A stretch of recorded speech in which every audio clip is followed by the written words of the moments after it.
way, this far underhook on the leg is a way for you to be able to control and to wear them out, okay? So let's just say I'm here, I'm passing, he went down here, I went here. And right away I get this underhook right here, and I'm not gonna stop because look, what I meant is the only way that he can put me in any form of anything, trap me and stop me from going to side control is if I stop or if he closes his leg. So if I'm here, yeah, exactly, knee shield, or he has to bring his leg outside my butt and clamp that right there. But I still have to get this right here and go for my knee cut. Knee slice passing here, okay? So why stop? And I noticed, and I used to do this too, a big evolution in my jiu-jitsu came when I eliminated the pauses, which are needed for you to think, oh, I'm in this position, okay, I'm gonna stop and think. But what you're doing is you're letting them catch up. It's like you're running a race, you got ahead of them, and then you're gonna stop and you're gonna be all looking back, and they're all like, ooh, ooh, and they catch up, and they'll pass you sometime, okay? So as we're here, you can put him on his back here, here. Immediately go here, okay? And now with this hand here, I'm gonna roll it this way here, and I'm gonna control this head. Watching where his left arm is. Because the only threat here is if he pushes me this way here, hooks my leg, or sometimes straight arm like here and locks his triangle. Use your right leg. Okay, that sucks right there, and then the arm goes, and then you're screwed here. The only way you can get caught in this is if your head is mid-level. Okay, the second this arm goes here, you should do one of two things. Drop your head here and pull this arm out and then block that leg. Or it doesn't matter, okay? Or if we're here, here, and he moves that arm across, you do like a push-up knee to the belly. He'll push that knee off, go here, and then go back to here, and I'm rolling this leg up, okay? I wanna use just as much muscle and strength needed as he's using, a little bit greater than. I don't need to move his leg around. I just need to feel what he's doing, okay? Because he's flat, he's not going anywhere. And I want to make sure that my hips more so control the head while this arm controls the far leg. Because I can switch and I keep turning him in a circle here to get this hand down on the mat. It's almost like a cradle right here, okay? Like a wrestling cradle for a pin right here, okay? I watch that left arm. His arm here also, if he goes for an underhook, this is the underhook counter, okay? So go for an underhook. This is the underhook counter. It's hooking the leg. The question is, I used to just hook the leg just to hook it. I didn't do anything with it. But now that he's got here, I can begin to move this here. I can get him here, here, and here. I can control him. He'll pull that arm out. I can pull this out, roll him this way here, switch my base. But notice I'm constantly shifting my hips in order to control him, and I'm not letting him turn his hips. Because for a web to do anything consisting of escaping side control, he has to turn his hips. So if I let him turn his hips, go ahead, there's a knee, and now he's able to actually progress. Underhook, if I don't hook his leg here, even if I get up, he can turn his hips, go to the knees, and then I'm already losing my balance here, okay? Same position here. I lost it here. Look, he's going to his knees. Okay, even sitting on that knee, I can get around that knee, and I roll this up. I'm not hooking it like this. I'm constantly rolling, so my top of the forearm's at his calf, okay? There's a couple reactions that'll happen from here. When I do this right here, oftentimes they want to straighten that leg. They want to straighten that leg, the left leg. Like straighten it to kick it through so you can get your flat back. Yeah, so unhook it right here.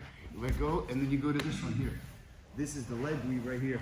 I get chest to chest here, and I constantly keep now twisting his legs. He's not turning his hips anywhere, and I gotta either control here, okay, on his arm or whatnot, and his right arm just happens to be caught out, which sucks for him because I can begin to isolate that arm and begin to attack. But from here, I can mount.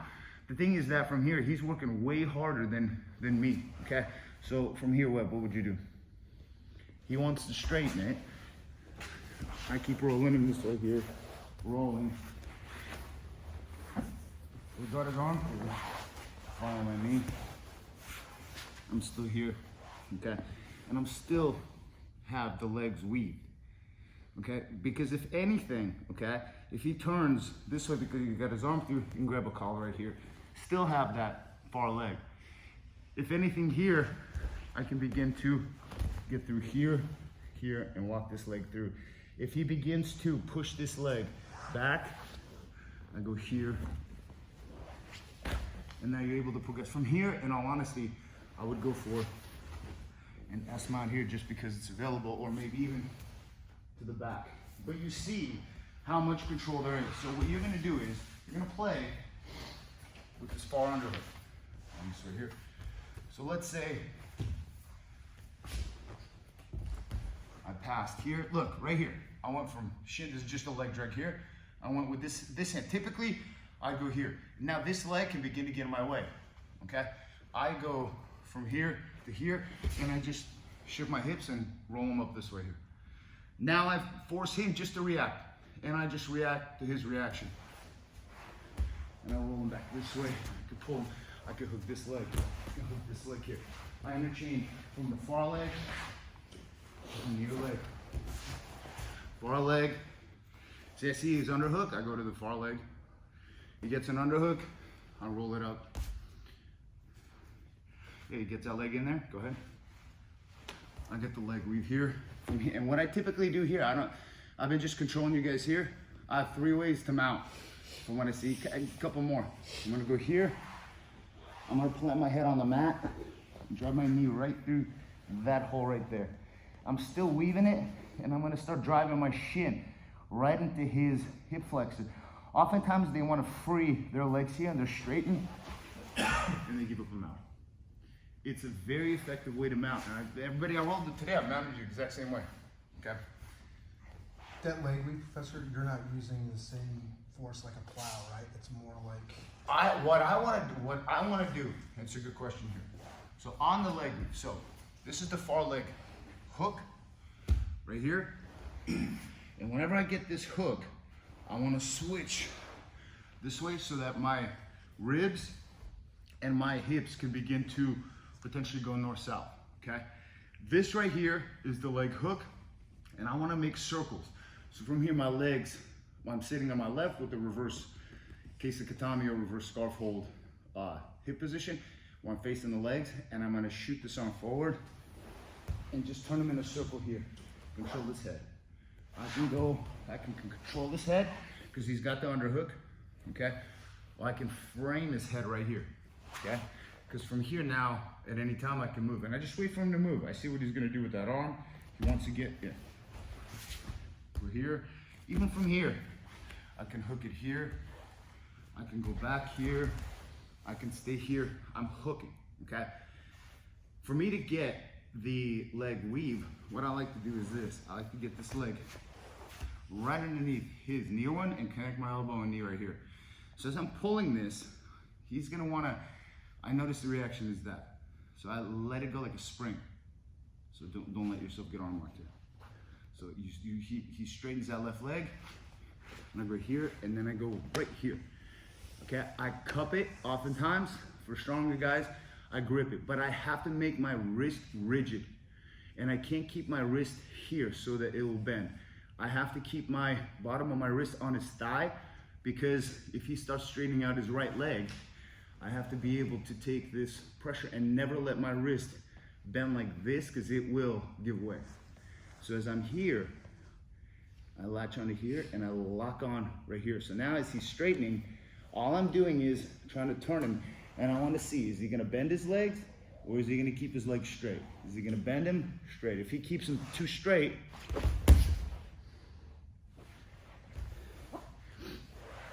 if he bends him, I'll walk it this way here. Look, I can go this way here. I can go this way here on the inside of my own elbow, okay? I can go over his hip. But here, once I get it here, I stop pushing on that hip, and then I want to remove my right hand and go immediately for this underhook on the same side. Because he will roll flat, and you get the mount. But the key now is just to control. So just try it, and you're going to move your hips, The key here, scoot this way, with this far underhook, is to not let them, or to be prepared to counter this arm, pushing your armpit. So as you go here, and I hook, okay? If he starts pushing with his right hand, I gotta step over his head, right here. Otherwise, he will push me off and he'll scoot his hips away. That's the only thing that I've seen that can actually create a problem for you. But you should be able to lift your hips higher. So as you're here, he comes in here, his right hand goes into that armpit like I showed you guys. Yeah. And you can just go here, north-south. Because here, you'll tuck that arm in. And here, and then you're back to it. And then go here, elbow, knee, controlling here. You want to go here, he pushes it out. You can also go through here. Here, for the underhook here. He wants to oftentimes they start pushing back with their top leg. And you just make it. You're working way smarter, they're working way harder. Now just try it. Okay, 1, 2, 3.